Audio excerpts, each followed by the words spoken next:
Hello, hello everyone. The Solar Butterfly has just arrived in Budapest in the city center, and we are very honored that we have Peter Kaderjak with us. Peter, you are the head of the ZeroCarbon Hub of Hungary, and that's where we meet you here in front of the beautiful Budapest University for Technology and Economics on the shores of the Danube River. It's an absolutely fantastic place to be.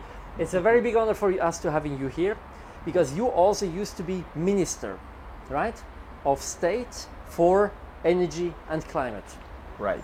So you're an absolute expert for carbon and energy questions around Hungary, and we would really like to know from you more about Hungary and the energy situation, the climate situation here in Hungary. But first of all, maybe you can explain to us a little bit, what is the ZeroCarbon Hub exactly? Thank you, Louis.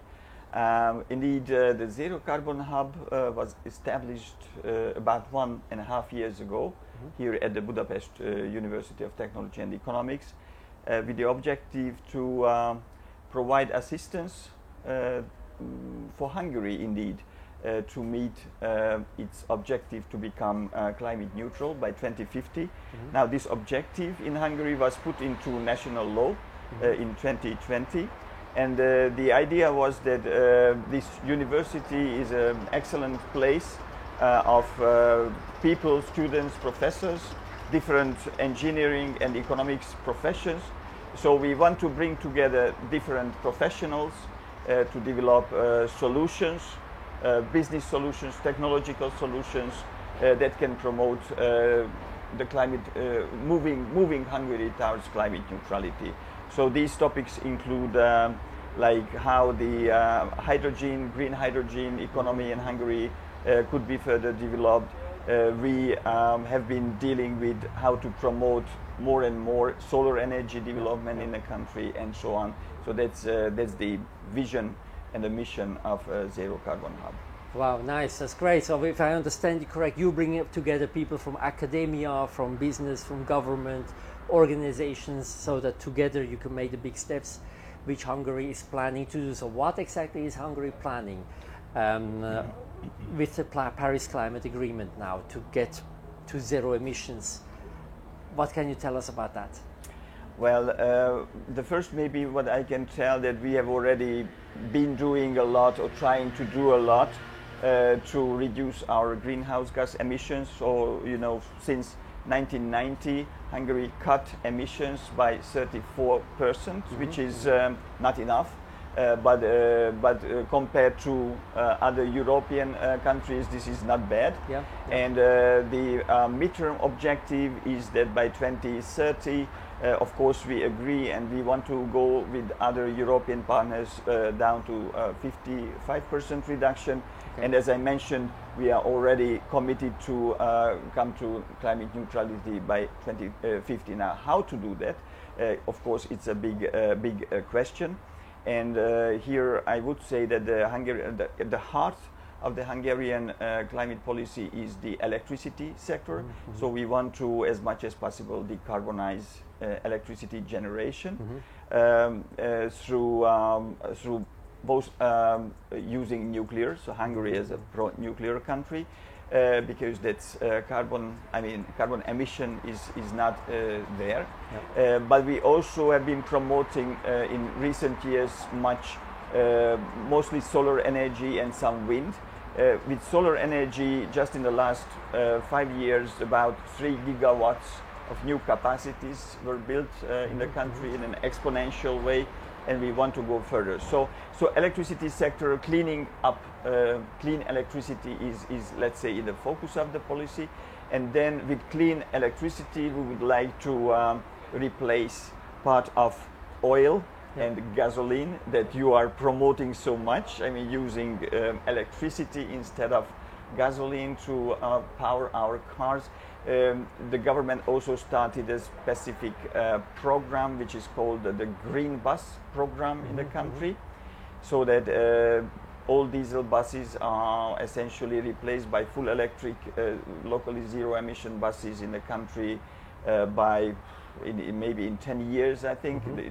This would mean 1,500 to 2,000 buses replaced gradually. And finally, this country is very much dependent today on natural gas. Most of it we import from Russia, which is not a good time today to do that. The third component, I would say, of our decarbonization policy beyond electricity and e-mobility is to replace the gas that we use for heating houses with clean electricity. And maybe biogas. Hungary could be. This is an agricultural country, so potentially we are rich in biogas as well. Yeah, absolutely. If you can just give me a little overview, where is Hungary today? How is Hungary producing electricity? How much is nuclear? How much is fossil fuels? And how much is renewable? Yeah. So today the case is that our nuclear plant is producing about 50% of electricity. 50? So it's very high. One nuclear power plant is well, 50? it's 4 blocks. It's 2 gigawatt altogether. But the Paks nuclear plant produces about half of electricity generated. Now the remaining part comes from partly a shrinking component, which is lignite still. So the task is to phase out that or keep in a strategic reserve. And then about 20% is natural gas. And an increasing share now is renewable, including biomass and solar and wind. Now, altogether, what we say is that now more than 60% of Hungarian electricity generation is carbon-free, and we want to increase in this country this share up to 80-85% by 2030, mostly promoting more and more solar and wind into the system. When I drive through the countryside, I'm really amazed to see so many solar parks that you have. We just visited one this morning. And what is the government doing that there is more and more solar parks in this country? Is this a government investment, private investment? Who should invest in that? Yeah, it started with government initiatives about 6 years ago, 5-6 years ago. Because when I became a state minister back in 2018, it was just 4 years ago. The amount of installed photovoltaic capacity in Hungary was maybe 50 megawatts. 50 megawatts. Today we have 3,200 megawatts. Wow. So just only 4 years, the growth has been amazing. And at the beginning, this type of electricity generation required government support, so there was a feed-in tariff scheme in place, which means producers could sell their electricity at a government-guaranteed price to the system, which was higher than the market price. Now today what we see is that solar electricity generation in this country, by the way, all over Europe, is maybe the cheapest source of electricity. So no government support in price subsidy is essentially needed more. But what is to be done is that as solar electricity generation is increasing so much, we need a more developed system to balance the production of solar. So system integration of renewable electricity becomes an issue, and this is why we met in the morning at a event where batteries were installed at a certain site.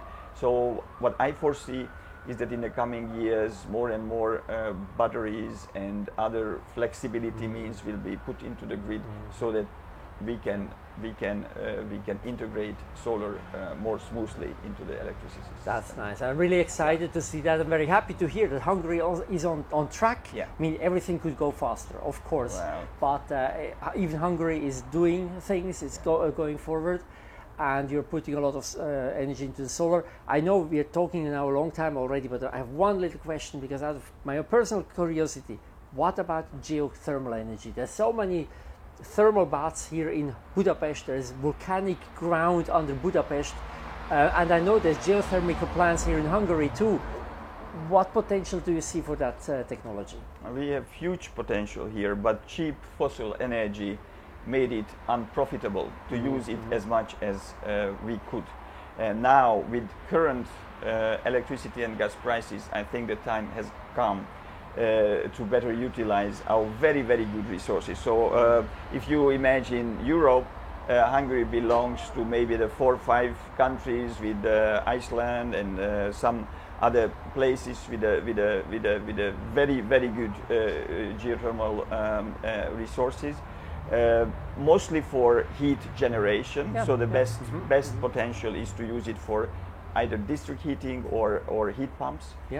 Now heat pumps become really very, very popular in the country for individual settlements, but we also foresee a program for replacing natural gas with geothermal in the district heating sector, which is also significant. So very, very good question. We have to do much more, but we have a very good resource there. Yeah, very nice to hear.